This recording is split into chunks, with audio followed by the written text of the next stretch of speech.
Ah, paano nyo po alam na meron siyang business permit samantalang sinasabi ng mayor ng munisipyo na yon ay wala?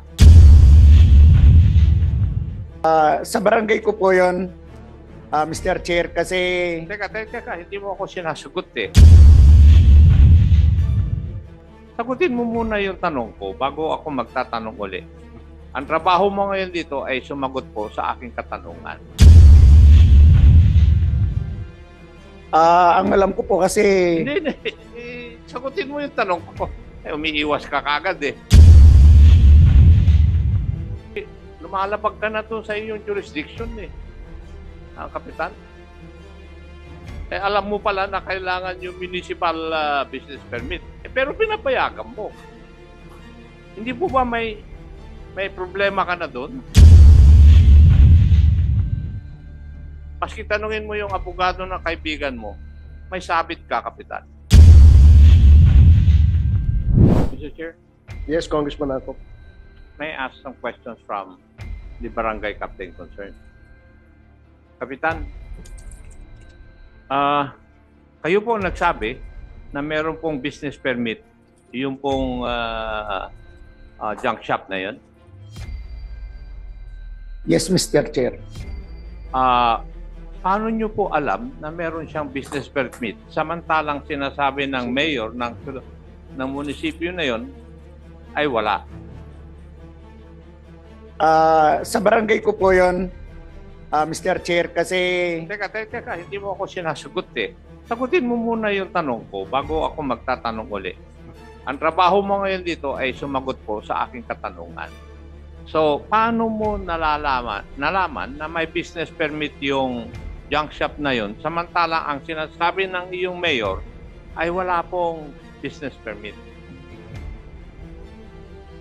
una po nag-apply siya. Sa barangay ko lang po, Mr. Chair, sa barangay. Nag-apply siya ng business permit. Nag-apply siya ng business permit? Yes, Mr. Chair. Meron bang jurisdiction ang barangay na mag-issue ng business permit? Barangay business permit po yun. Kumuha siya po sa aking barangay treasurer, Your Honor. Would you agree with that, Mr. Mayor? Barangay business clearance po. Barangay business permit. Clearance, opo. So, Kapitan, kung nag-issue ka ng business permit sa junk shop na yon, pwede na ba siyang mag-operate sa pagkaalam mo? Hindi po, Mr. Chair. Hindi. Bakit? Kasi po yung sa business permit, sa munisipyo wala pa po. Kaya nga. So alam mo pala na hindi pwedeng mag-operate yung junk shop na yon na wala ng business permit na i-issue ng munisipyo. Yes, Mr. Chair. Pero bakit mo pinababayaan na mag-operate?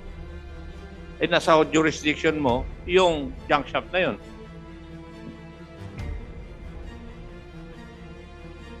Ang alam ko po kasi Hindi. Sagutin mo yung tanong ko. Umiiwas ka kagad eh. Ang tanong ko sa iyo, bakit mo pinapayagan na mag-operate yung isang junk shop samantalang wala pa, alam mo na kailangan may municipal business permit na issue? Nasa jurisdiction mo, porket binigyan mo ng barangay permit, pinababayaan mo na mag-operate. Alam mo na hindi dapat. ang alam ko po, Alam mo naman pala yung batas eh. Sa pagsasagot mo, nakikita ko po yun. Bakit mo pinapayagan? Alam mo pala na hindi pwedeng mag-operate na wala yung business permit ng munisipyo. Ano? Kanina, ang lakas-lakas ng boses mo sumagot eh. Ngayon, tinatanong ko sa iyo, ano ang karapatan mo na pumayag na mag-operate yung junk shop na yon? ang alam ko po, Mr. Chair, hindi yung alam mo pinaprocess na po. ang alam mo, yung batas. Dapat ang masunod. May karapatan ka ba o dapat mo hindi pag-operatein yung junk shop na yon?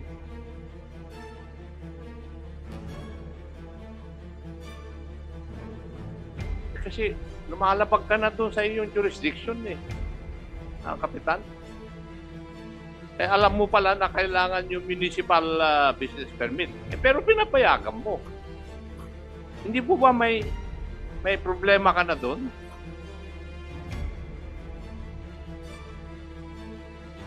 Maski tanungin mo yung abogado ng kaibigan mo, may sabit ka, kapitan. Di ba?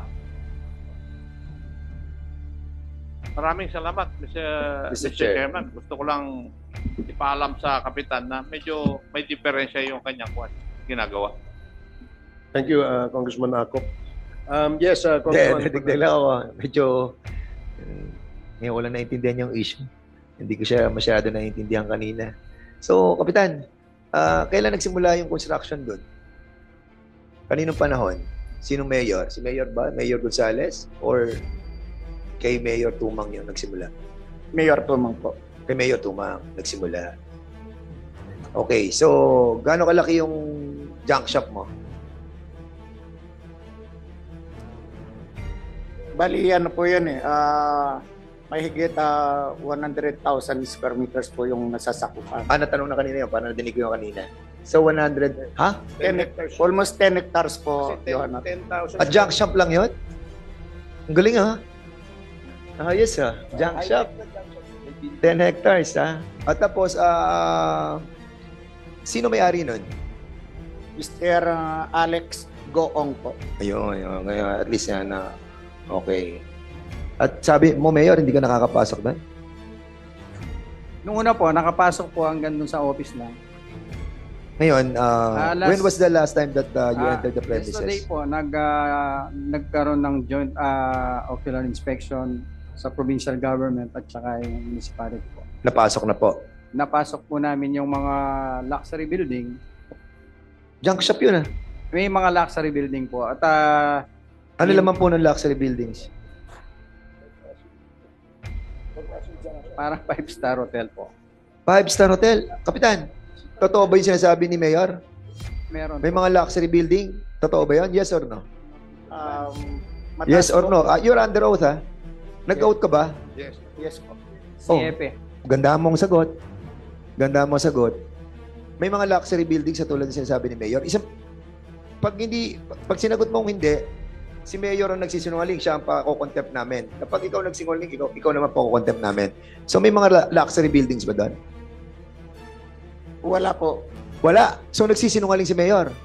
Bali, ano po, hindi na kung nasabi po ni Mayor namin na luxury. Ano po, residential, although hanggang 5 floor po kasi Nagkala ko junk shop yun. Oh. So kanina junk shop, ngayon luxury, ano naman, parang 5th floor, ganyan. So ang junk shop mo, floor by floor. Ano mga dinadala mo sa junk shop mo?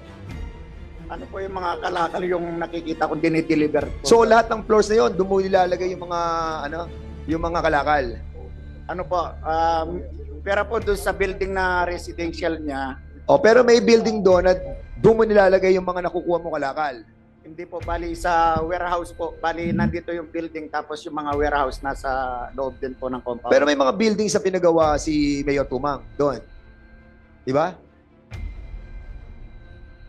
Yes or no? Yung may-ari po ng ano, siya po yung nagpagawa. Yung may-ari ng business doon, Mr. Alex Goong. If I may, Oh yes, Congressman Mr. Chair. Fernandez.